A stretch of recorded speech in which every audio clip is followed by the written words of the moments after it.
This is Beyond a Reasonable Doubt with your hosts, Mark Garrigus and Gary Smith.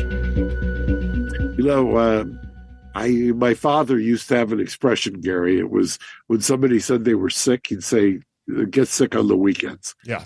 Gary apparently subscribes to that because for those of you who mock him in the comments, and I read those comments, I'm coming for you. Gary does feel a little under the weather, but he did not want to deprive the viewers or the fans of a show. The show must go on. So if I duck out at some point, then that's why. But we'll soldier on. Fact, you want to show the bucket? I thought it was a bucket of corn, but apparently, got a bucket. It's just in case. Bucket. He's not dipping. So the E. Jean Carroll case today. Yep. Apparently, they put on a witness. Do you have her name, Gary? Who testified. Now, mind you, we had talked in one of the previous shows about so-called fresh complaint witnesses, which, well, how do you have a fresh complaint if you don't know when the time was or when the attack was? So it's not that. This is a witness to say that he has a common scheme or modus operandi. And the name was, do you have the name, Gary? It's a female. One of them is Lisa Birnbach, but I think there were two. Let me see here. Long time. So Lisa Birnbach was the friend who she called. Let me find the name of the other person here. Yeah, the other was the person, as I believe it testified, was on a flight, testified that Trump had. She was invited to first class. Yeah. Yeah. Obviously, her name was Jessica Leeds. Yeah, apparently not flying on Trump Air. No. So a commercial flight. I've seen arguments going both ways. Some of them is, why should that come in? That's not relevant. Where's the corroboration? The problem with asking where the corroboration is that you are basically asking them to play the Access Hollywood tape about when you're famous, you could grope or grab them by the pussy or whatever you want. Right. So that is in there. I will tell you that people are split, at least in some terms, as to the reporting on what is happening in the courtroom. It is, at least, I haven't been in the courtroom, but what has been reported, and Joe Tacopino, who's defending Trump, has got an uphill battle here. And I'll tell you, number one, you're in New York.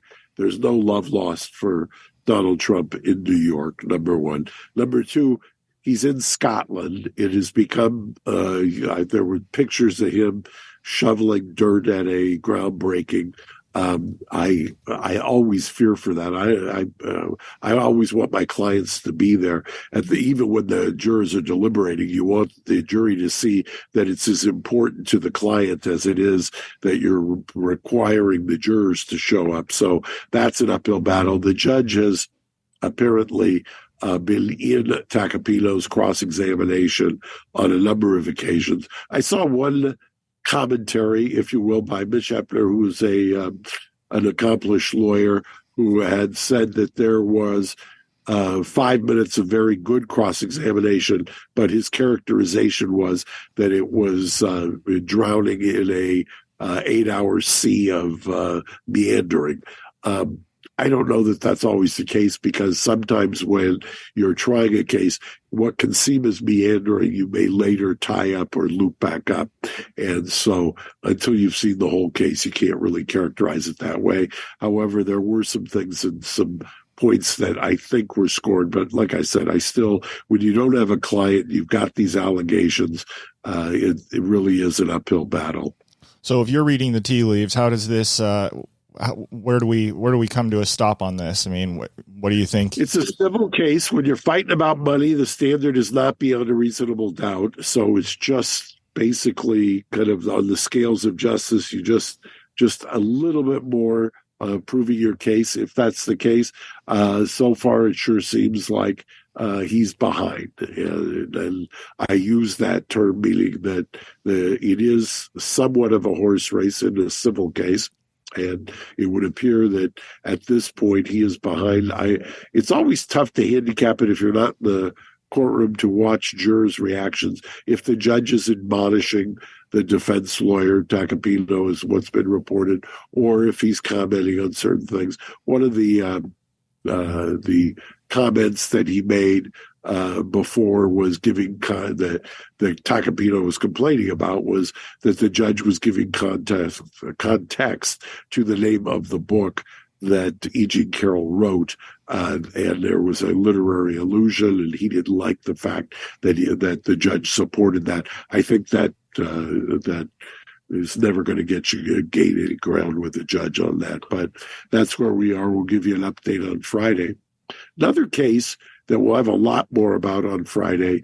The trailer came out today. We're not plugging it, but I'll explain on Friday why I think it's important, is the Menendez case. For those of you who've watched us over the last 10 years, you know that Adam specifically has talked about this case for years. The two sons who were convicted and sentenced to life without parole for killing their parents. And Adam does a riff about Natalia and Sonny, usually has Natalia as the ringleader and Sonny going along. But that Adam is not afraid that this would ever be repeated, and that he would have blamed at that point himself to some degree to what did he do. Well, for those who aren't in the weeds, the first case was a hung jury. It never should have been, in my humble opinion, never should have been retried, but it was retried. The second time around, the judge excluded much of the evidence about the abuse. And the DA who tried it the second time around, I knew he's no longer alive, David Conn. I tried jury trials against David, and he was a very effective prosecutor. I referred to him in real time, so I'm not talking about him after he's passed. He was just an automaton. He was always on a mission as a DA. Don't bother me with anything else. And that was kind of how he ended up getting the conviction on Menendez, by basically mocking their defense that they were abused. Well, this caught my eye, and we'll explain more on Friday why. Play the little clip of a documentary on Peacock that's coming out, I think today, drops today. Jose Menendez and his wife Kitty, they were shot 8 times at close range. The infamous Menendez Brothers. The brutal murder of their own parents. These Puerto Rican children are Latin America's stardom. I thought that there was some sort of connection. Jose Menendez was obsessed with the band Manu.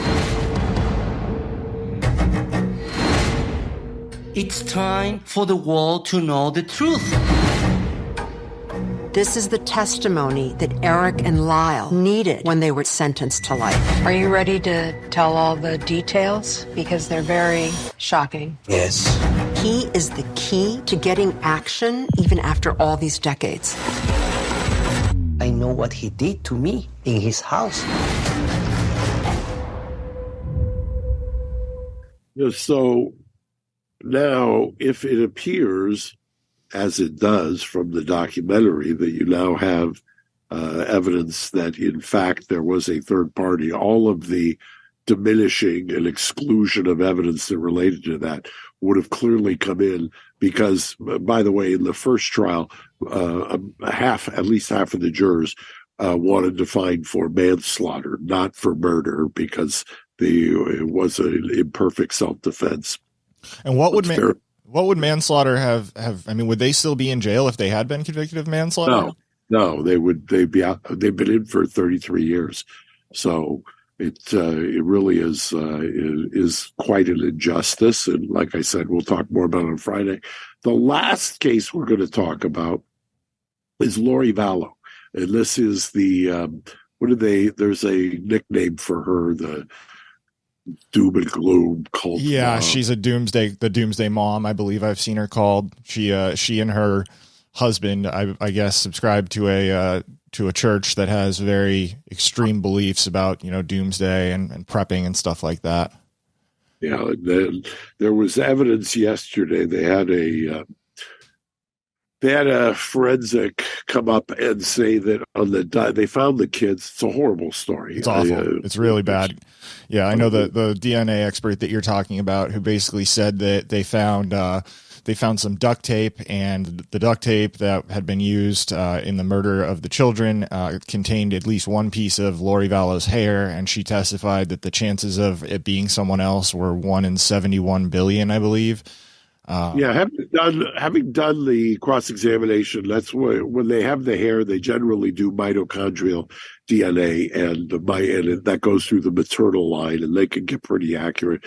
That piece of information was called a bombshell. I don't know why the defense didn't challenge. The defense was challenging more the collection of it.